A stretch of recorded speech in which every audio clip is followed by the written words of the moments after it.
Let's record. Great. Good. There we go. Perfect. Okay, so asked to unmute. Okay. And yeah, Go ahead, Alan. I see Peter Rizzo. I haven't seen you, Peter, in like 40 years, so great to see you. You should come over here. Sit over here so you can see.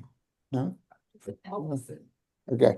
Okay, well, listen, I think it's time because everyone is here and it's 2:01. So welcome everybody for this conversation about Made for Each Other. And it's Made for Each Other is an exhibition we have at my gallery at Steven Harvey on Forsyth Street in Manhattan. You're all welcome to come. We're open typically Wednesday through Saturday, 12 to 6, and by appointment anytime, basically. So you just have to call our number that's up in the world, and we're happy to meet you if it fits your schedule. So this month we're doing an exhibition of two people, Francie, who's here with us, and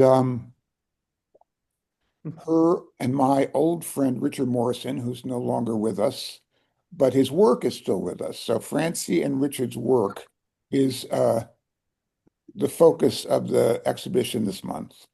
And it's all about them coming up together when they were young in Detroit. And they knew each other from when they're teens, and they were very close. And they continued to be through their whole lives, and as artists, in fact. And I met both Francie and Richard in 1976, and they were living in a loft on Bond Street, and my father was dating a woman named Ann Gillen who had a loft in the same building, a sculptor, and he met Richard and them, and enjoyed meeting them. And he said, "You have to meet these people who I just got to know." And I ended up going and making a film of a performance in their loft, which a woman named Julia Dares was doing with some of the folks like Francie and Richard. And so we made a Super 8 film of that. And that was the beginning of a long and wonderful friendship with Richard and ongoing one with Francie. And Richard I was terribly close to him. He was one of my best friends, and he was a wonderful, wonderful painter. But he also did a lot of other things. Like he had been in the first Robert Wilson performance in New York, the first big one, which was Einstein on the Beach. And he played Einstein writing in the air. And remember, of course, going to see him at Lincoln Center when he did it. And it was so fantastic. But he did performances on his own terms. He'd find spaces that attracted him, like the New York Studio School, and kind of convince people to let him do a performance there. And he did that on several different occasions. And he simultaneously made photographic work and what I would call generally painting, but it's really painting and drawing. And he was brilliant. He was a brilliant guy on paper. He just did all kinds of unusual things. He would layer acetate and draw on top of each of the different sheets of acetate, put them together. And he was just a fascinating artist and a fascinating human being. And Francie was also a fascinating artist and human being. And her work at the time I met her was quite different from the way it is now. It was really narrative, almost mythological painting. I would sort of call it femalist, if not feminist, maybe femalist, because it seemed to be concerned with women's issues and autobiographical to one degree or another, and in a fantastic way and in a more literal way. And so the two of them had a kind of extreme counterpoint to each other in the way they were, because Richard was never like a literal narrative artist. But he curated Francie's work in a show at Peter's Space many years ago. What year was that, Francie? Do you remember? You mean The show that Rick curated of your work.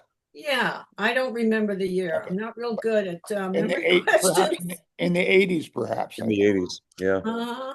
Yeah. So anyway, so they had this great creative friendship. And I felt the same way with Richard. I mean, he was so integral to my creative activities. Like early on when I met him, he let me take over his apartment and edit a film in his apartment right here around the corner from my gallery on Stanton Street.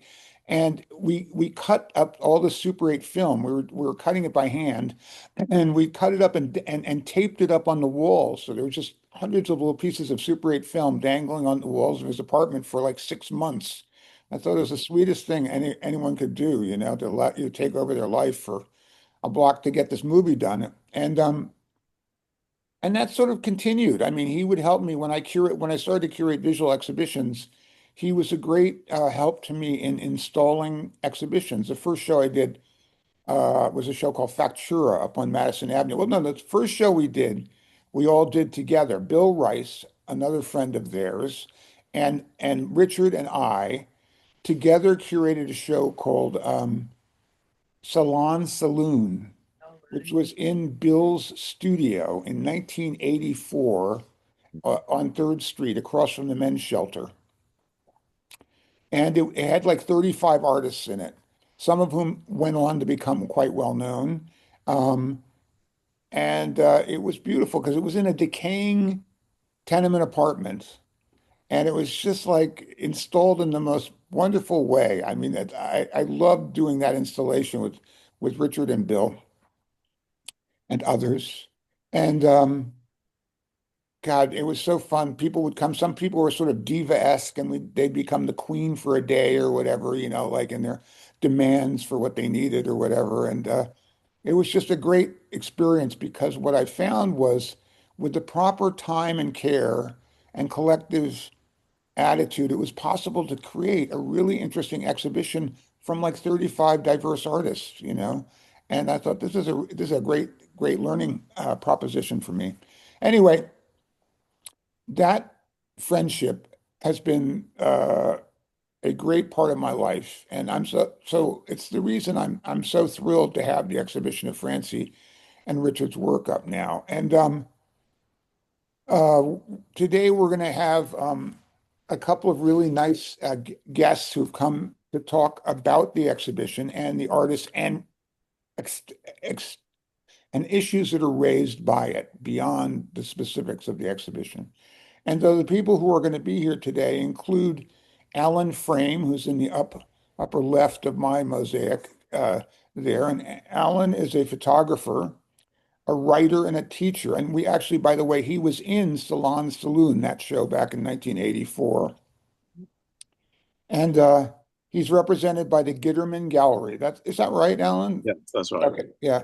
And you've done a couple of books, one called Fever and one called Whereupon. Is that it, the title? Yeah. The most recent one. Yeah. And he's really he's also been an apologist and he's brought forth the work of artists who interested him, like the young artist who died young as Darrell Ellis, who I believe I remember from the time of Salon Saloon. Like I remember meeting him at Bill's and seeing his work back then. Our other guest is Morgan Bassichis, and Morgan has come into my view because he took a profound interest in the work of Richard's life partner, Larry Mitchell. And Larry was like a wonderful person who died also. And he was just an amazing man. The two guys lived together. And Larry had a publishing house called Gay Presses of New York. And he did it so he could publish his own books, but then he published other people's books too.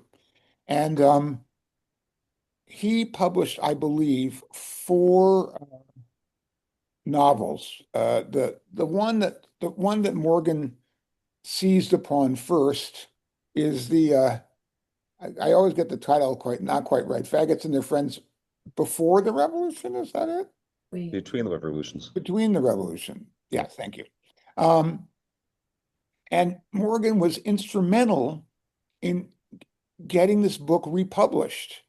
And I had the experience of one day walking down the street on Avenue A and looking into like massed books or whatever it is on 5th Street and Avenue A, this hip bookstore, and seeing a copy of Larry's book in the window. And I was shocked because, it'd been out of print forever. And I went in and there was the book that Morgan had sort of actualized.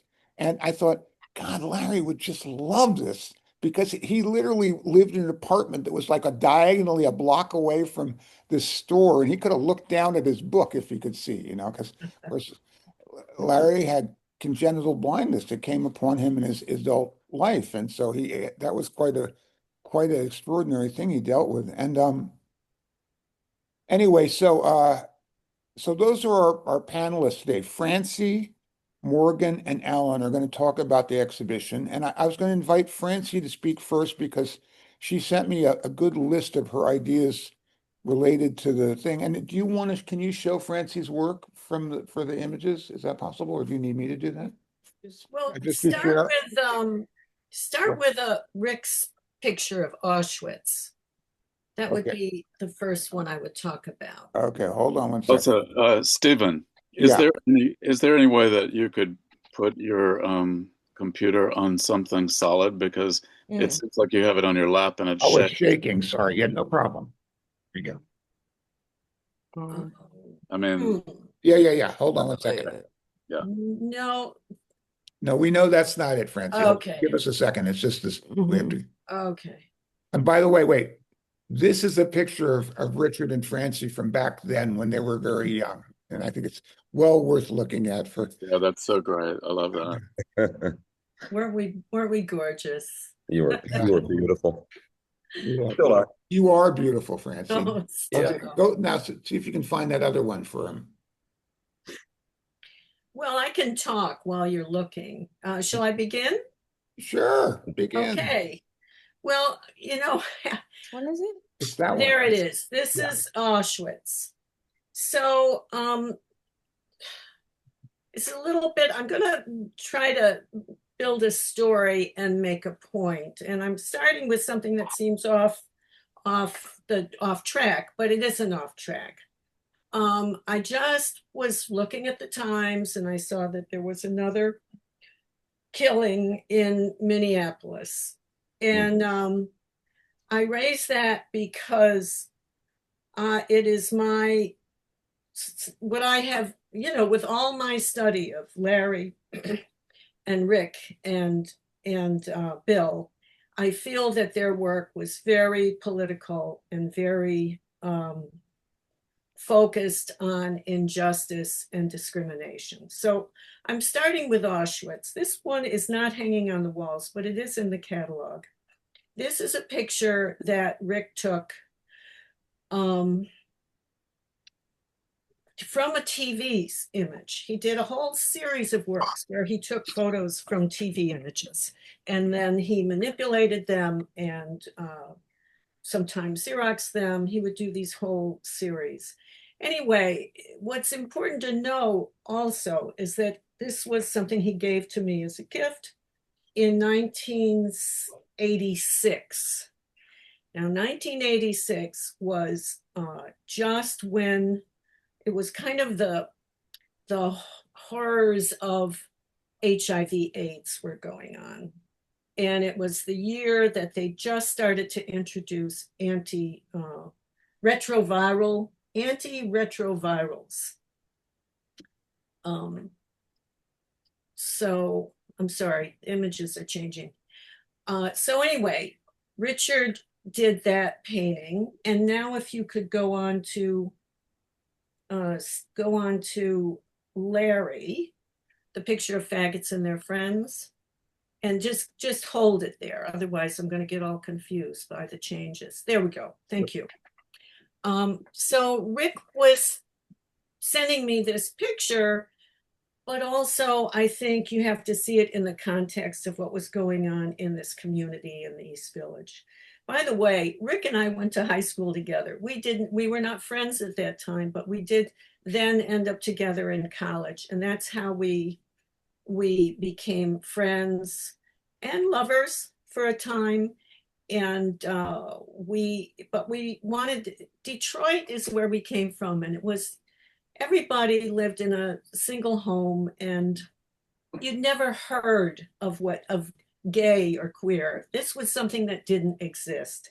So we were both dying to get out of there, and we were in Chicago for a little while, then Boston, but we finally ended up in New York City, where we entered this community of wonderful, superb, mostly gay artists, and a lot of theater people, by the way.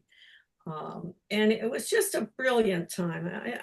I'm so privileged to have witnessed all the work, the artwork, and the excitement that came out of that. So I think it was a very historic time for the gay rights movement and the history of the evolution of gay rights. But anyway, Larry did this book in 1977. That's when it was published. And this book, if you don't know it, some of you know it well, is about how to survive homophobia, basically. That would be my short version. And how to work as a community, how to be together as a community, how to protest directly or indirectly, or just get through the day with and try to find some joy in your life. So that's Larry's work. And as Steven mentioned, Larry and Rick became partners after we separated. And so then if you could move on to Bill Rice, there's a picture of some guys with a yellow background. Right That's it. Perfect. Thank you. Bill Rice was, maybe Alan can mention him a little. He was like the wise, beautiful, unofficial gallerist and theater space for so many artists at that time. He was super generous, and he gave me several shows, and of course I'm terribly insecure at this time. I'm still insecure, but I was really insecure then. And the fact that by the way, when Rick and Larry became partners, they remained my best friends. So between these three men, that's why I'm showing their work. Between these three men, I survived as an artist. They give me respect, and they showed me how to speak the truth, really, to remain committed to the truth. Anyway, so this is Bill's work. Now, it's very important to know that Bill, as Steven mentioned, lived across from the men's shelter. And most of the men there were young black men whom Bill adored and honored over and over again in his artwork. But of course, they were in dire straits. So you see this theme of the artwork having a kind of it's related to the political events in the world, the injustice in the world, homophobia and racism in particular. So one by one, now I'm going to talk about me a little bit. One by one, these men died. Terrible. It was terrible. They were my world. And one way I coped with that was I worked on an online project. I started interviewing people who were part of this place called The Bar, which is where people hung out. Peter, who's in the audience, I'm sure he hung out there. Only a little bit. And Alan, maybe, I don't know, but it was, hello? I definitely did, yeah. Oh, okay. Anyway, that was the central focus, but it was really the people who were part of that community. It was a very powerful artist community because people loved and respected each other, but in the outer world, we were pariahs, as often many artists are. We're just pariahs. And I want to say, especially, I just have to mention at the beginning of the AIDS crisis, nobody cared if a bunch of gay people were dying. There were people in America who thought, well, they deserved it. I mean, they were terrible, terrible times. And so the fact that this art I'm showing you has kind of a political underlying character, even though it's beautiful. I mean, look how beautiful this particular piece is by Bill Rice. I have it in my living room, and it couldn't be more beautiful. But still, there's this underlayer. So I worked on this project. I did interviews with a number of people. I'm very happy I got a really good interview with Gary, Indiana, who is now also gone. And there are a number of other people who talked about that community in that time. And it's on my website. Just look under projects if you're curious. So now we can go on to my painting. Oh, Francie, let me just Yeah. say one more thing. Yeah. I think the archive that you created with those interviews of people who were regulars at the bar, incredible. And I tell people about it all the time. There's so much important information in there about the time, about that community, about downtown in that era. It's amazing. I mean, really, it's a great thing that you did. And you know, and I also just want to say to people who don't know much about it, what it was just, you know, kind of a neighborhood local gay bar with a pool table and not so much a pickup bar, you know, but it was open till 4 a.m. Afterwards, some people would walk up to the parks above 14th Street, Stuyvesant Park, is that what it's called, and cruise or whatever. But Bill Rice was there almost every night. He was there every time I went there and sort of sitting at the end of the bar, almost presiding over it, except that he was not, you know, he was very kind of reserved and a great listener.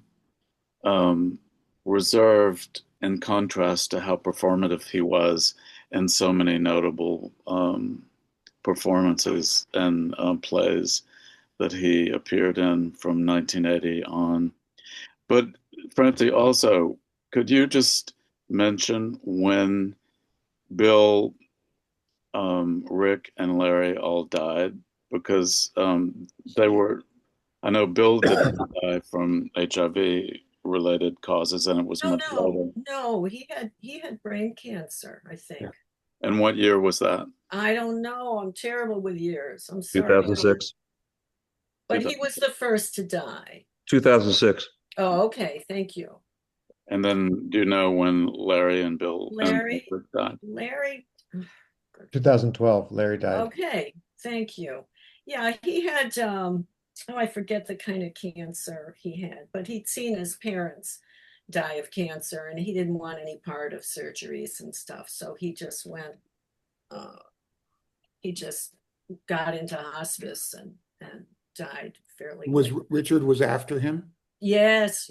Richard was the last. After Larry died, Richard only lasted about 3 years. 11 years now. Pardon me?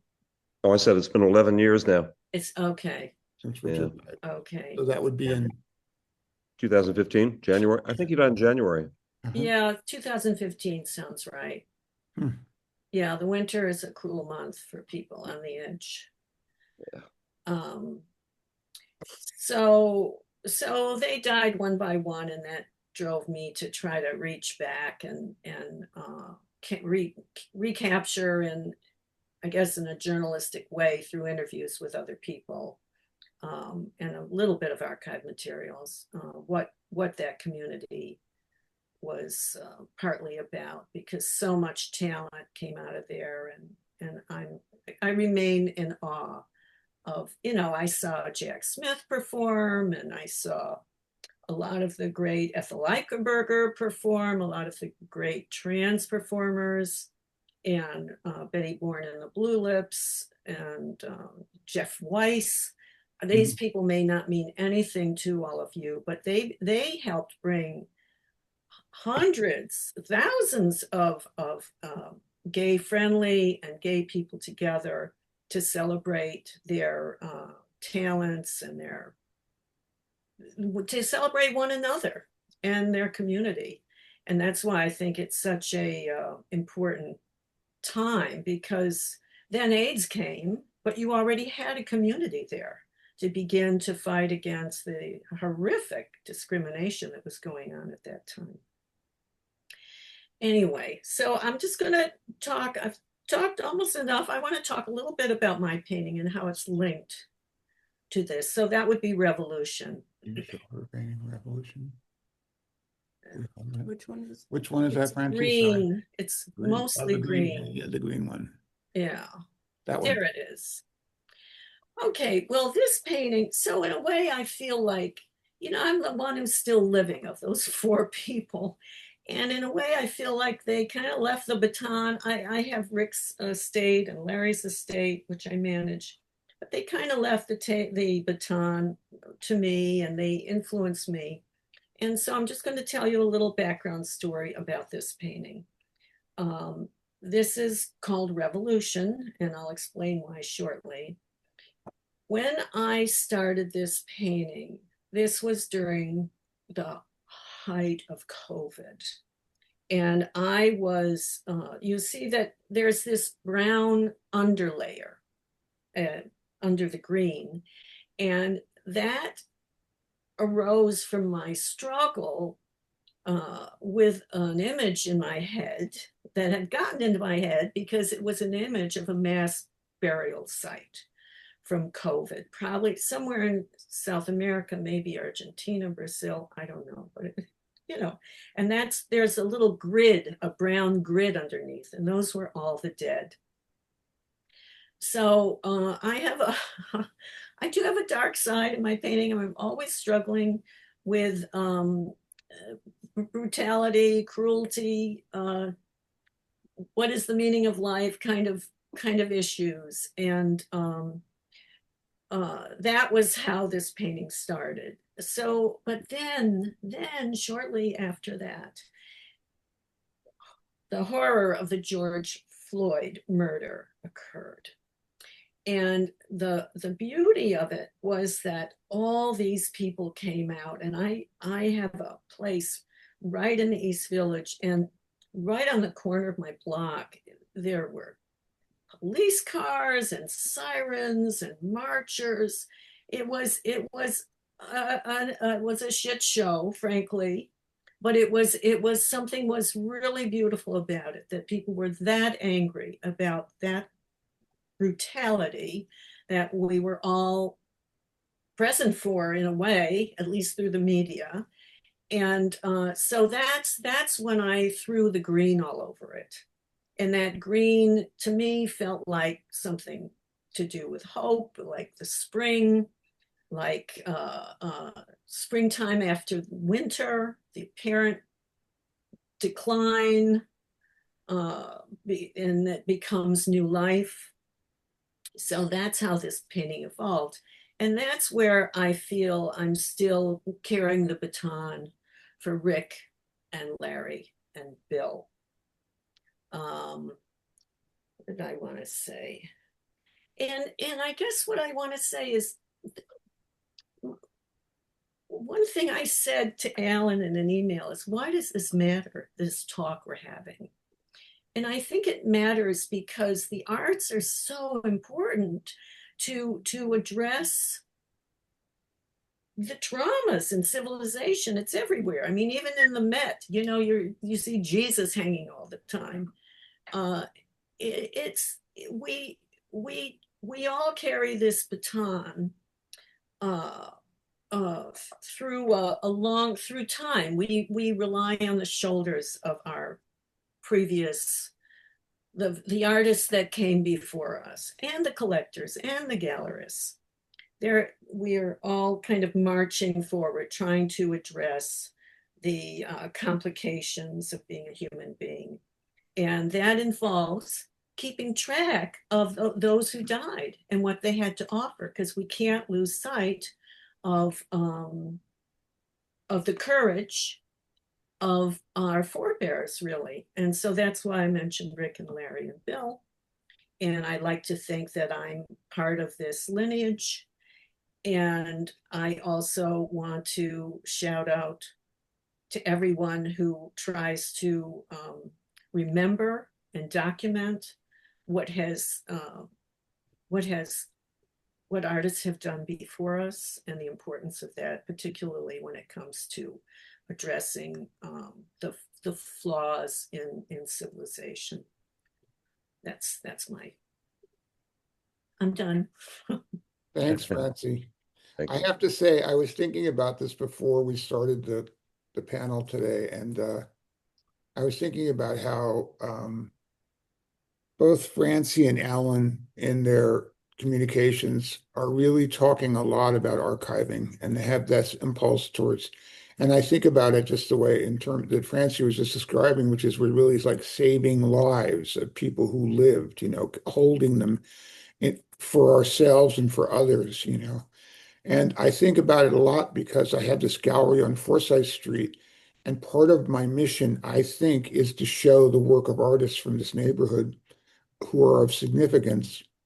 And it's extraordinary because this goes back to the late 70s and early 80s, but it goes back further. I mean, we've shown Lester Johnson and Bob Thompson, and these are all people who worked in this neighborhood. Johnson's studio is around the corner on the Bowery, 222 Bowery. Bob Thompson showed on Delancey Street in this museum they had on Delancey Street. And I just think that honoring these people who were so great, I mean, such great artists, and are either known or underknown, whatever it is, but still honoring them as part of a historical process is, I think, one of the attractions of what we're talking about. I see it in Morgan's work. Morgan, I mean, somehow, how did you latch on to Larry's work, Morgan, if I may ask? Well, first of all, grateful to be here. And yeah, what a gift to know you, Francie, and thanks for just welcoming me into your life. And I was just looking at one of Larry's books, in Heat, and I opened it up and I had the postcard from your show, Richard Morrison's in 2018, which is when I first got to meet you, Steven. And I first learned about Larry through about 20 plus years ago when a friend gave me one of his out of print copies of The Faggots and Their Friends Between Revolutions. And at that point, like it was out of print and kind of very precious to give an out of print copy. So it was a big generous act. And then I was kind of waiting for many years I knew I wanted to do something with this book, but I didn't know anything about the history of it. I didn't know anything about Larry or anything about his friends or community.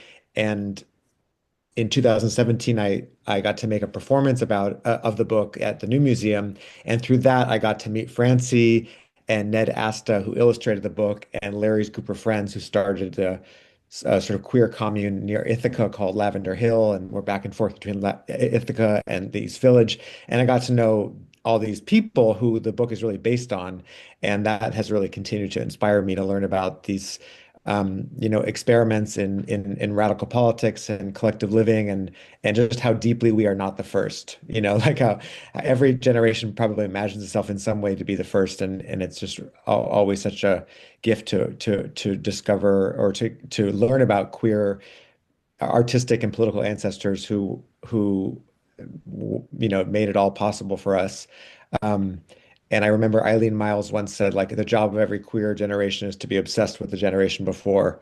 And Larry's a couple generations before, but yeah, just kind of become obsessed with him and the whole scene, like you talked about, Francie, of Blue Lips and this really exciting intersection of art and performance and activism, um, and that you document in your oral history of the bar, and that Larry documents in his book, The Terminal Bar.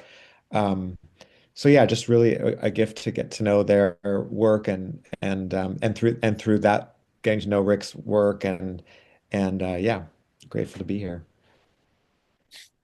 It's funny. Morgan, can I ask you one question? Mhm. Is that a young Larry behind you in the photo? Yes, this is Larry behind me. I've never seen that photo. It's so nice to see it.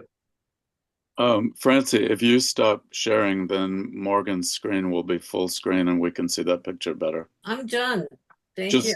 Just hit stop share. Oh, I'm not sharing anything. I think Stevens. Oh, Oh, it That's was Steven, sorry. So anyway, Morgan, can you just take the floor again so we can see the picture of Larry better? Oh yeah. This Thanks. is Larry. This is Larry behind me. So nice to see him. Yeah. He's cute with long hair. I miss him so much. Oh. It's okay, I got it. Morgan, can you tell us about how you got into Frank Maya? Another East Village legend that unfortunately whose name didn't get should have gotten passed down to my generation, younger generations, but didn't. In Frank's case, because of so many artists who died of AIDS whose names didn't get passed down. I happened to meet his brother, Frank's brother, in a random cosmic coincidence. Frank Maya, for those who don't know, was probably many of you saw him perform and crossed paths with him many times. So I'm the newest to him, but he was a comedian, performance artist, and musician who really got his start at Folk City and then the Pyramid Club and then over to PS 122 and the Kitchen and before eventually kind of trying to make this transition to being like a stand-up, which in the early 90s as an out gay person was a really radical revolutionary thing. And so I had just happened to meet his brother and that's kind of how my projects all come. It's just something I just meet somebody and then I just follow the trail. But and then I got to meet Frank's ex, who's Neil Greenberg, who's an amazing choreographer, and the group of artists around Frank. And I did a show that started last summer that will come back this summer, where I sort of talk about encountering this queer ancestor whose work is very similar to my own without even having known each other. So sort of like this idea that we're all communicating in some unconscious other realm, even if we don't know each other's names. Yep. Do you know where it's going to be in the summer?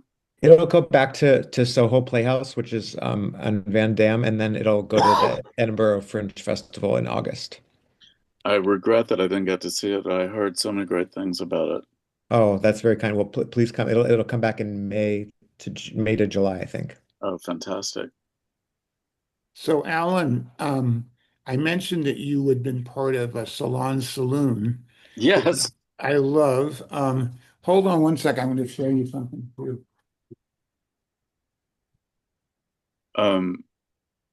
You know,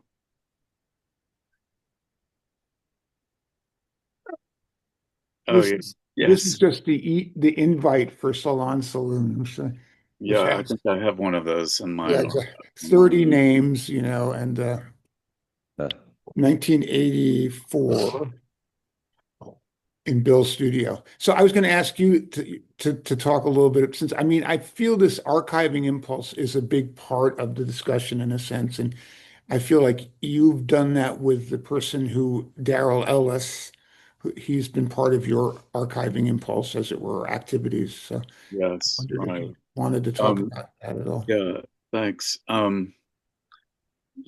Before I was an artist, I was studying art history in college. That was my major. And I think that sense of art history has informed how I look at any contemporary artist's work and career. That idea that what we're looking at in the art world in the moment is not necessarily what's going to be, seen and valued in the future, and that the lives of artworks, go on way beyond the life of the artist, and that there are many comings and goings of their, popularity and reception throughout time. And that long perspective has given me some hope when dealing with the work of friends who died early or who died, older but never had any recognition. thinking that, if something is done to make sure that their work has a chance to be seen posthumously, that attention can be brought to the work at some, down the line.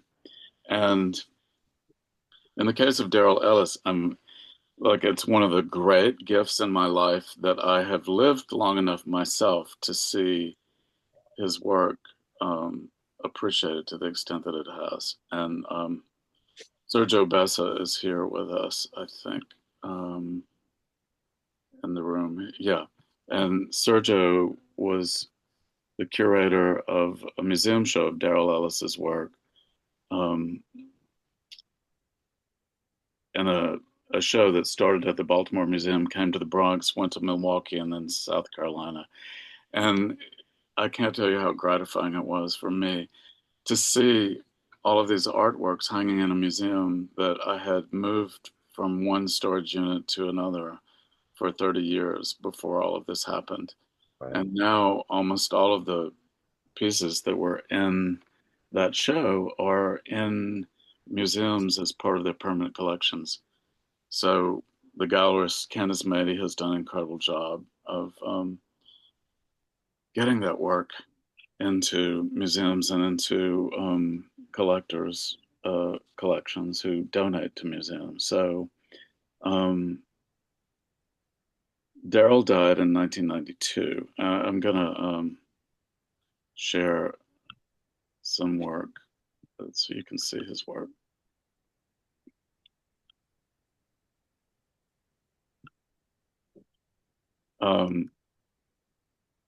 And when I met him in 1981. He was born in 1958. When I met him, he was just breaking up with an actor who did work at La Mama, performed with a lot of experimental directors and playwrights, including Ariane Fornes,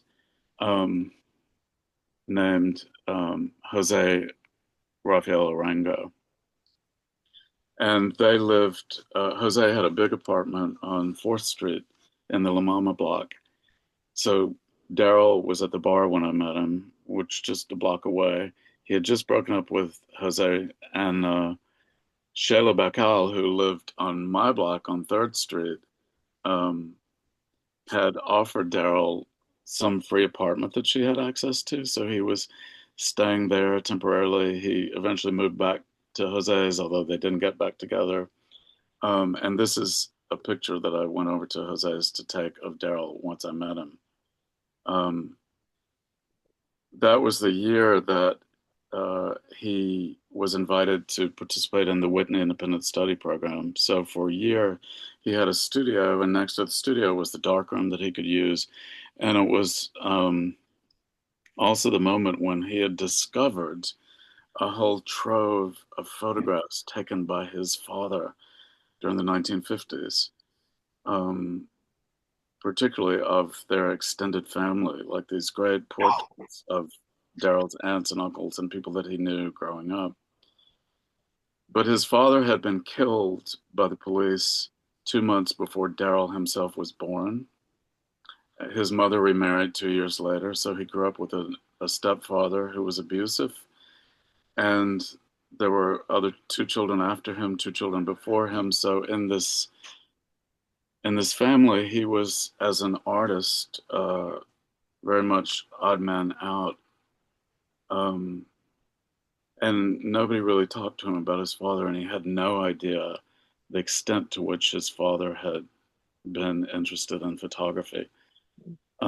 His father had a photo studio in the Bronx in the late 40s, early 50s. His wife was his retoucher, but he gave that up to become a postal clerk. And when Daryl discovered this is a picture that he asked me to do later in 1990 in his studio in Greenpoint. And then this is a painting that he made from one of those photographs. He did several versions before he got to this one. This one is life size, and one of the biggest canvases that he left behind, and also points to maybe the direction he might have gone in had he lived longer. This was made around 1991, and he died in 92. This is from a photograph that Peter Hujar took of him in 1981. And then this shows his father's work. That's when he first found the father's archive and started making contact sheets just to see what was in it. He made more literal interpretations of the photographs. Here's this diptych screen print, silk screen, where you see the father's work next to his interpretation. Here's another one where you see this picture of his uncle who was drunk and passed out on the bed, and from a picture that his father took. And then another one of that same uncle with the woman that he married. And this is a photograph that Daryl made around 1988 or 89. For several years, his approach was just to interpret his father's work fairly literally, but very emotionally also, because he knew all these people too, but he had just met them later than in the photographs. But around 1987, when he was living in Greenpoint, he had a full-time job working as a security guard at MoMA, and he spent a lot of time at home in a spare room that was his studio, and he started projecting his father's photographs onto three-dimensional forms that would distort them, and then he would re-photograph the projection, or he would photograph the projection, and then he would have a negative, and that would get printed. And those, he didn't really think of himself as a photographer. He used photography as a source, and the results are stunning. They're conceptually so innovative, but he didn't stop there. The thing that's really remarkable to me about him is that he then took those compositions into other media, into this ink wash or, drawings or paintings that he would make. So this is a portrait that his father made of Daryl's mother, and then there are other versions of that in drawing and painting that he did. This is the father is in the middle of this, but you can't see him. You can just see a bit of him. It's the mother with the father and the oldest child, Laurie, and one of the, radical distortions and reinterpretations of the father's work. These pictures were shown at MoMA in the new photography show of 1992, months after Daryl died. I happened to be at MoMA the day after he died and ran into the photo curator, Peter Galassi, and told him that Daryl had died. And he was just, he said, "Oh my God, I was just about to invite him to be in the new photography show this year. Can you bring in all the photographs?" So I did, and they included them in that show. Before that, the most attention that he got was in 1989 when Nan Golden curated the show at Artist Space, which was the first big art exhibition about AIDS in New York, and got a lot of attention for the essay that David Wojnarowicz wrote that became very controversial. Daryl's painting of himself based on Robert Mapplethorpe's photograph of him was used as the press picture for that show, so it got a lot of attention, a lot of publicity. Nevertheless, here's a photograph of his great uncle, and then you see this beautiful ink wash that he did from it, and then he did, about 8 different versions of this. The final one is this incredible small painting. And that whole series was Sergio included in the Bronx show, which, had these flows of repeated images across media that was so unusual to see. And a lot of people have asked me why it took so long for him to get the kind of recognition that he now has. There have been 2 monographs in the last few years. Visual Aids produced one. There was one produced, by the museum, by the Bronx Museum, the Baltimore Museum together. Why did it take so long? Especially when he had had that attention at MoMA, he'd had that attention in the Artist Space show. I curated a retrospective at Art in General in 1996 that had 80 pieces in it. It was reviewed by the New York Times favorably. And I think, we can definitely say that because he was Black, because he was gay, and because he died from AIDS-related causes, that all 3 of these factors were reasons why people didn't embrace the work right away. But also, I think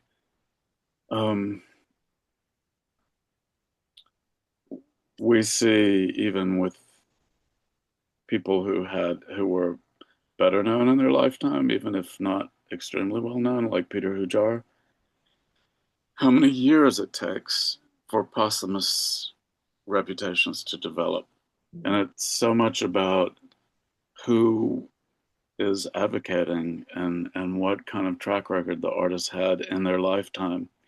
And when we're talking about people like Richard and Bill Rice, who were both had, I think, very complicated relationships to the idea of quote unquote success, to the public, to aspiration and naked ambition, and rejected hype and preferred,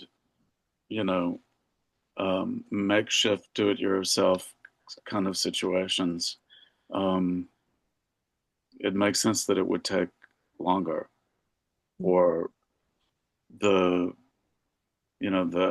advocates to line up together to make people aware of this work. So Steven, I mean, what you do, not just for them, but for many other artists in your gallery, in terms of holding on and making people aware of artists' work that could so easily slip into the cracks, is so important and so valuable.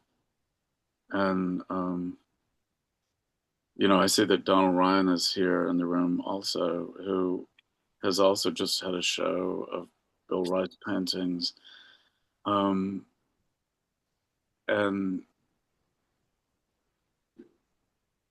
yeah, so I think also what the way Morgan is approaching it through performance of Bring These Lies, making them,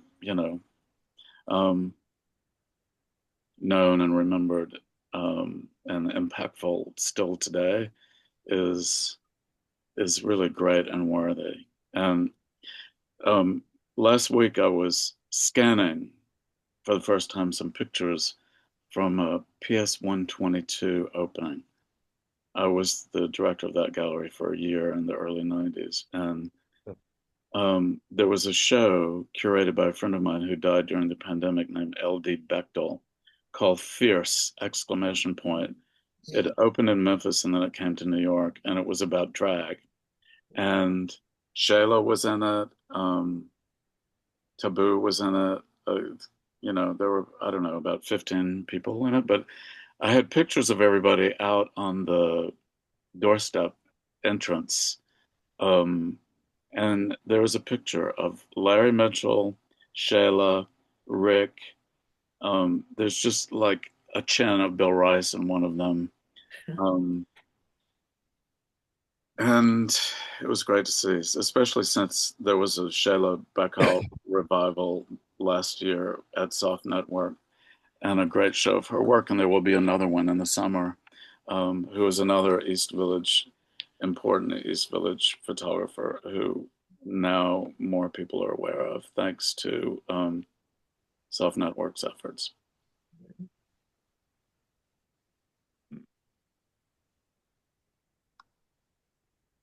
So maybe somebody in the room has a question, Steven.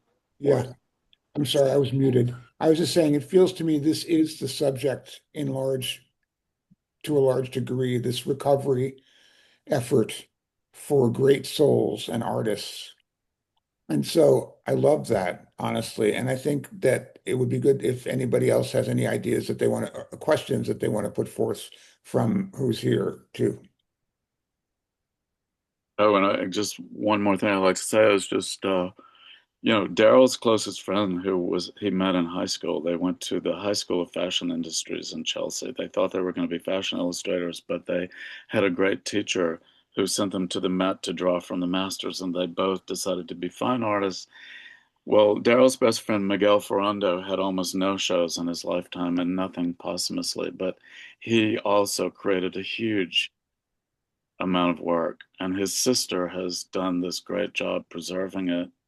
And Candice Mady again had a solo show of Miguel's work last fall, and now one of his big paintings is in a museum in Ohio. And I think there's going to be a show at a museum in New York City in the future that hasn't been announced yet. So just another gratification. It's just, it's not just the living artists who develop their work and then we see it that we get to appreciate, but these rediscoveries and people who are rediscovery or discovery for the first time posthumously. I think also of Alvin Beltrop. It's funny because the view from here in the gallery is that all the time.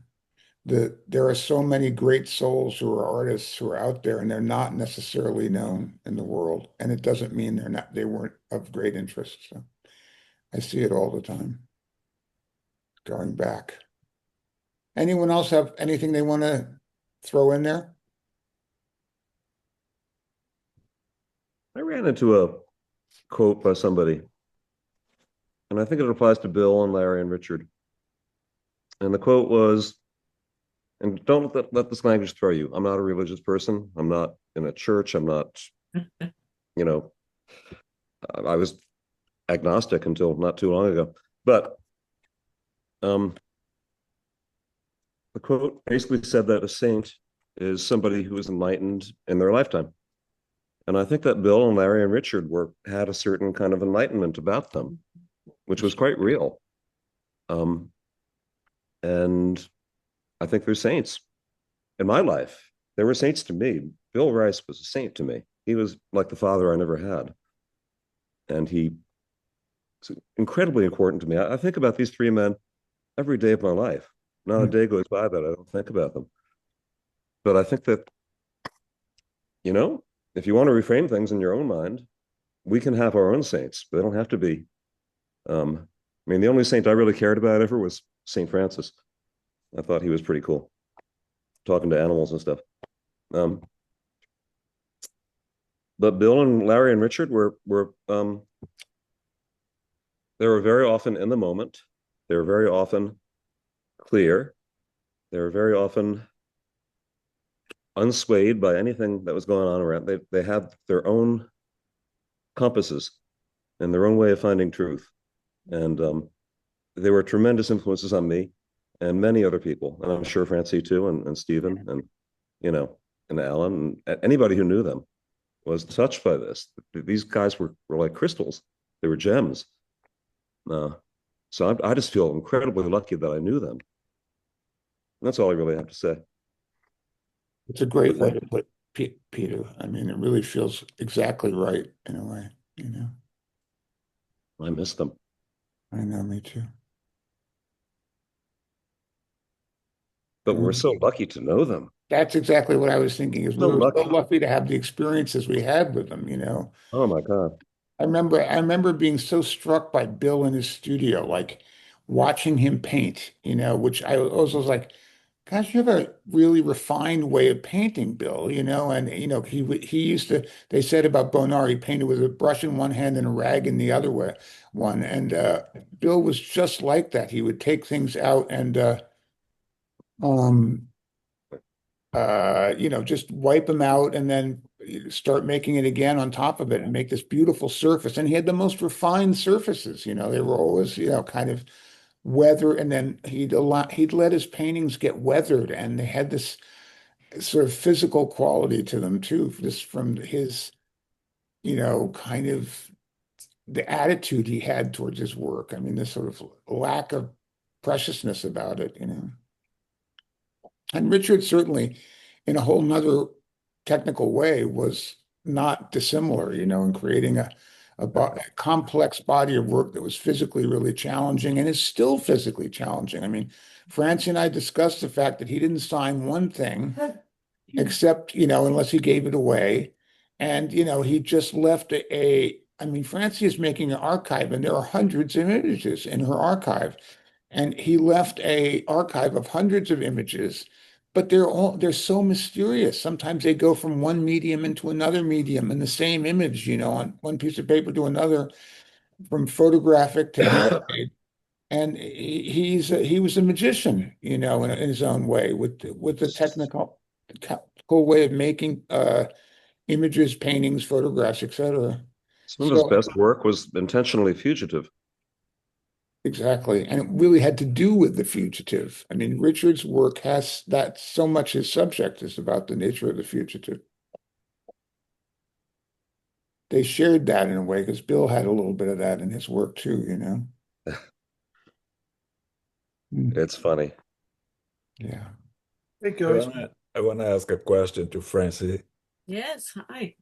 I visited your site because I just did an exhibition on David Wojnarowicz, Oh, and I was very curious about um, um, the monologues series. And I approached Alan because I knew Alan had produced a series of performances. And I asked Alan, what could have been the source for those monologues? Because it was such a unique process. You know, he listened to people, he talked to people, and then he would go back to his room and he would annotate what he remembered. And Alan said, well, I think he maybe knew about Ray Dobbins. And I had no idea who Ray Dobbins was. oh, wow. And Alan said, well, Francie has a website with this interview. Right. And it was a revelation. Yeah. So that's to say that there's so many wonderful things in your website. Thank you. And I wonder whether, you know, there should be an effort to put everything in a book. Because websites are kind of, you know, it's hard to get to sometimes. I didn't know about it. I had to be brought to it by Alan. But also sometimes it disappears. But a What a book great stays in suggestion. libraries and the syllabus and all this stuff. It's a really wonderful document about this village, Thank and you. particularly the bar. And I think it should be put together in a volume. Well, I would love that. I mean, it's buried. You're right. Yeah, I'm not real good at marketing. So I make this stuff, but it's buried. There's so much in that website. But these interviews, I mean, I hand transcribed these interviews. It was such a job, but Ray Dobbins is an amazing storyteller. You know, he died not long after the interview, maybe within a few years, but what an amazing storyteller he was. And I just was so happy to, and he collaborated with the Blue Lips and did plays for them. And oh, well, I'm just going to use too many adjectives about how wonderful they were. Alan, you must have seen the Blue Lips. Yeah, And Peter, you definitely. did too. Yeah, and I Yeah. think Ray too Yeah. was amazing.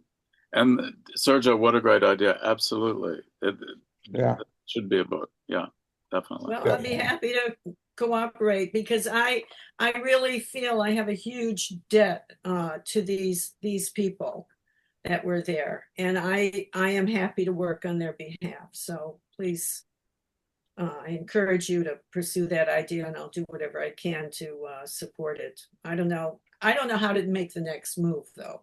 Yeah, I can imagine, but I can keep thinking. But I think another idea also would be for you to think about where you want to keep these archives. NYU could be a good repository for that, but I think also Right. visual aids could be interested in. And do you remember how many interviews you made? Oh, I can guess there were about 10 there. Okay. I mean, they're all and Steven has been very good about saving paraphernalia from that time, announcements. I have some letters from Jeff Weiss to Ed Burns that have to be so precious. I mean, I don't know if any of you knew Jeff Weiss's I theater. mean, he's the person we haven't mentioned yet, and I just have to say that I remember from the first time I walked into his storefront on 10, I guess it was on 10th Street, and he just made such a profound impression on me as a theater artist. I mean, just Yeah. the most living theater experience I had up to that point, really, for me, because it was really so stripped down to just a person, voice, music, the most simple elements, I mean, basic elements, and yet so intense. I mean, he made such intense theater. And again, like a lot of the work we're talking about, it was all completely involved in queer experience, really, and it's so kind of enlightening about it in a way. Yeah. Yeah, I saw many of his shows. Incredible. And I photographed him once also. And you what? I'm sorry, Ellen. I photographed him once. I have a Oh, Polaroid. did you? Yeah. Good. I love your idea, Sergio, too. I think that Francie's Archives would make a great small book with all the ancillary visual material that we have and have access to. It would be great, to do. And it doesn't have to be a big thing. It can be a smaller book, and it's still really interesting.